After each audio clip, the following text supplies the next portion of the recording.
Hi there, I'm Mike, and what I have for you today is GameStop exclusive Star Wars The Black Series Supreme Leader Snoke. As you can see here, I have a gigantic, actually weirdly empty box because the majority of this box is a throne. There's a throne inside and Snoke sitting on it. So unlike normal Black Series boxes where there's a plastic insert that the figure goes in, there's just nothing in there, which is weird.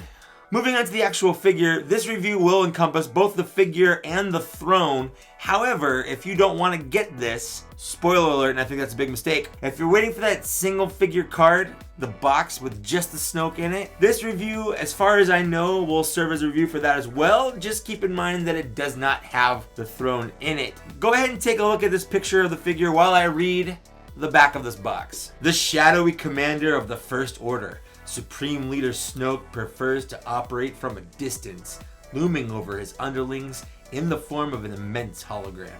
As the First Order rallies, this master of the dark side emerges from the shadows to seize victory. That's about really all we know from Snoke. He did make his first appearance in Star Wars Episode 7, The Force Awakens, but as that little biography kind of said, he was mostly just a big colorless hologram. At least it was colorless for me because I'm colorblind. Maybe he had color, but not like this. This is different. All we knew about him was he was the leader of the First Order. Kylo Ren and General Hux were falling all over themselves trying to make this guy happy, and he was a gigantic hologram. That's all we had. Also, he had a really stupid name. Friends don't let friends Snoke. The name's dumb. It just is. I don't know. If you like it, that's fine, but I think the name is dumb.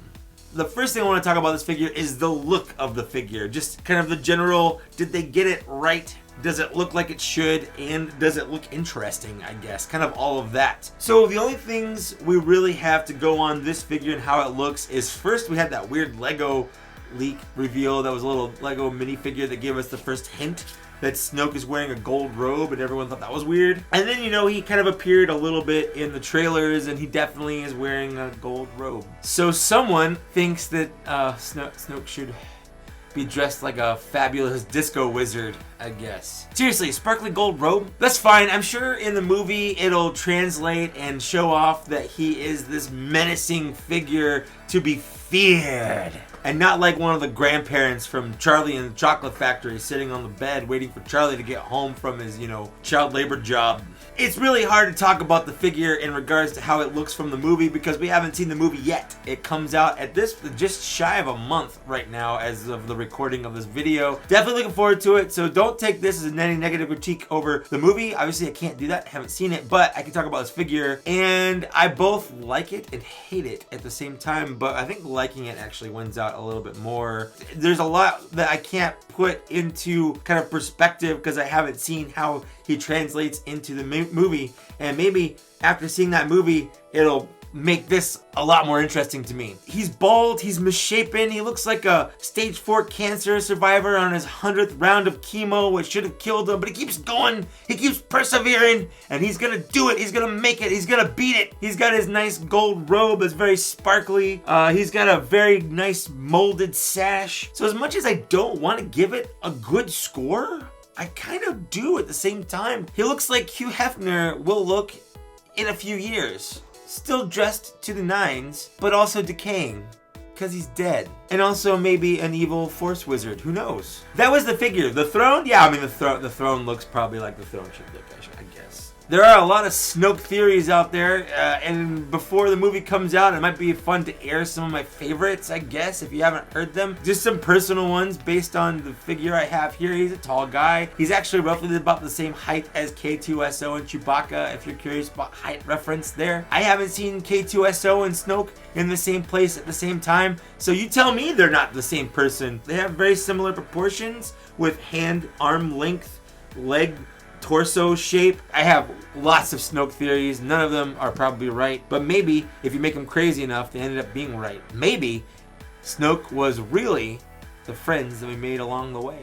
Let's take a look at his accessories. He doesn't actually come with many, and the single carded release won't really come with any at all because the throne is the big accessory here. But without the throne, he does have a really nice soft goods robe and a belt that holds it together. Now mine also came with this really nice gold thread that held his robe closed like a lady should. He, as you can see right here, does not care. He is that grandpa who is naked underneath the robe and is hanging out and is too old to care that his junk is in view of everybody. This is the lap of luxury. It's resplendent, to say the least. The details there, I like it. It hangs nice. It's a good accessory if you can count as an accessory. Just soft goods that can come off. Are they accessories? Are they not accessories? I don't know how to count those. The belt comes off. The belt is an accessory, right? I don't know. It is for Han Solo. It's hard to judge these. You can either say he comes with no accessories except for the throne, or you can say he comes with a robe and belt as an accessory. I'm counting it because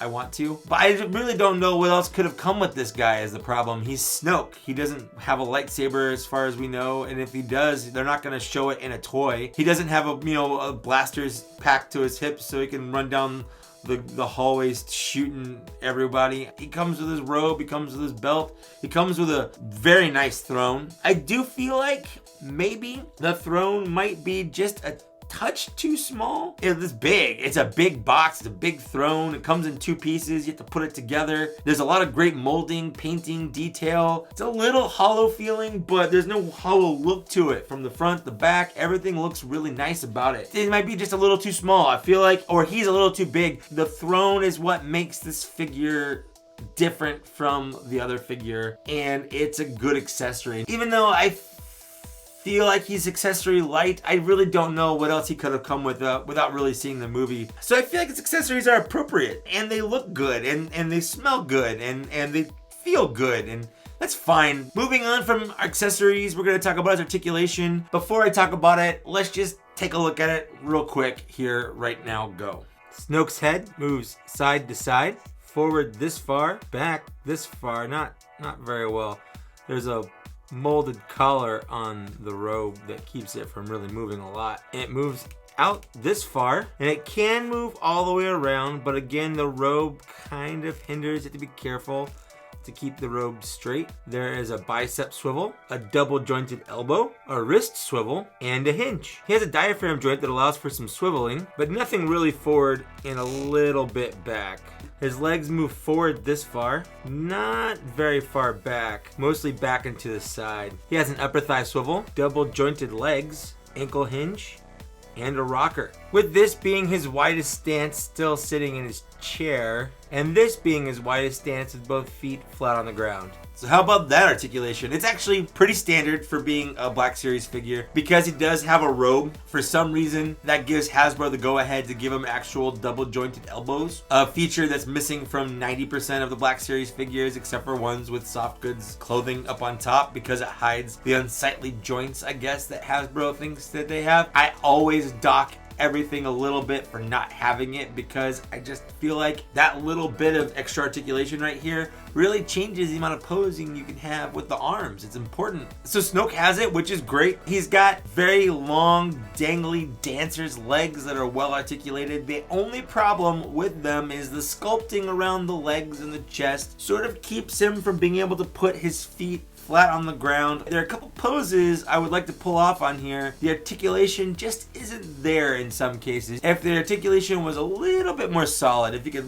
bend forward a little bit more, if his legs could come up a little bit more based on the size of his throne, you get some really good poses out of it. And because that's missing, I am gonna dock it just slightly. He's got good articulation. You can get him in a lot of great poses. Moving along from articulation into detail and sculpt. This is where we get into the nitty gritty, and let's take a look at that face. That sculpted face is fantastic. It really brings out the divots in his cheek and neck, the Stephen Colbert half ear that he has. No disrespect to Stephen Colbert, I love him. I'm just pointing out that it's very similar facial feature wise. Hashtag maybe Snoke is really Stephen Colbert. The hands are long, old people fingers that are kind of creepy and normal at the same time.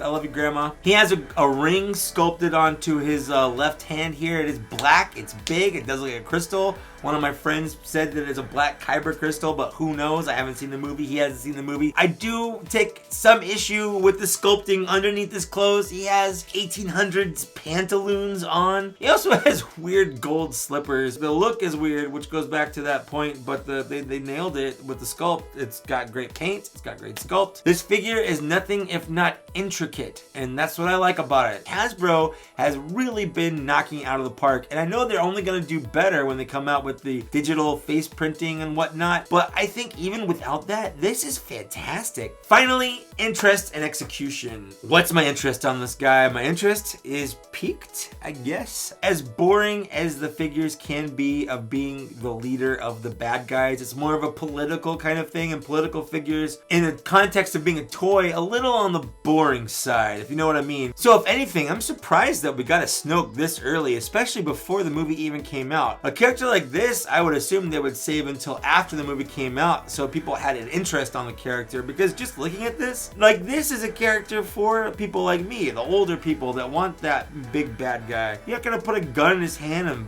make him fight Luke Skywalker, are you? I mean, I guess you can, but it's weird and not canon. I feel like this is a character for collectors, and releasing him before the movie was a bold move. It's a GameStop exclusive, and that's where I take issue with it, making it a GameStop exclusive. I'll go into why in my final thoughts, but the interest is there, the execution, the release, making it a GameStop exclusive, saying that it's a $35 figure, but GameStop is the only place that can sell it, and they're gonna charge 40 bucks for it because they can. Stop at GameStop. Seriously, GameStop is terrible. The fact that it's a GameStop exclusive really kind of brings it down for me. Let's total this thing up. That gives us a 4 out of 5. It's a great figure. In fact, I think this figure with the throne, even at that $40 extortionist price tag at GameStop. However, buying this figure without it, waiting to cheap out and just get the $20 version in the box, I honestly think is a mistake. Without this throne, he is half a figure. What's he gonna do in your collection? Just stand in the background with Kylo Ren and General Huxtable just kind of standing there? This figure is a sitter. He's a menacing sitting figure who's too important and evil to stand. Buy this version of the figure if you can find it. If you can't, if you're waiting for that single card, like, I get it, but I honestly think it's a mistake. Without the throne, sure, he has great detailing and sculpting still, but the throne is really what makes this figure worth buying. And without it, would I still buy it? Yeah, probably. If this weren't available and that was my only option, I'd still buy it because I'm a completionist. I wouldn't like it as much. I wouldn't have given it as good of a score. And now that I own this, I don't have to buy that one, because as far as I can tell, it's the exact same figure. Well, that's it for my review. Thanks so much for getting this far. Thanks for watching. I hope I've been informative and entertaining, I guess, is my purpose of doing this. Let me know in the comments what you thought of my review. What were your thoughts on the figure? Do you own this? Did you get this? Of Super Mario Galaxy and Assassin's Creed Origins, and I was the only one in line to buy a Star Wars toy, and that was very weird. It was a weird experience. That's really all I've got going on. Like, share, subscribe, you know, the normal stuff. There's links down in the below if you want to support me in various ways of signing up for loot crates or buying Ripped Apparel shirts. I don't know, whatever you want to do, it's fine. Thanks for watching, and I'll see you next time. Bye.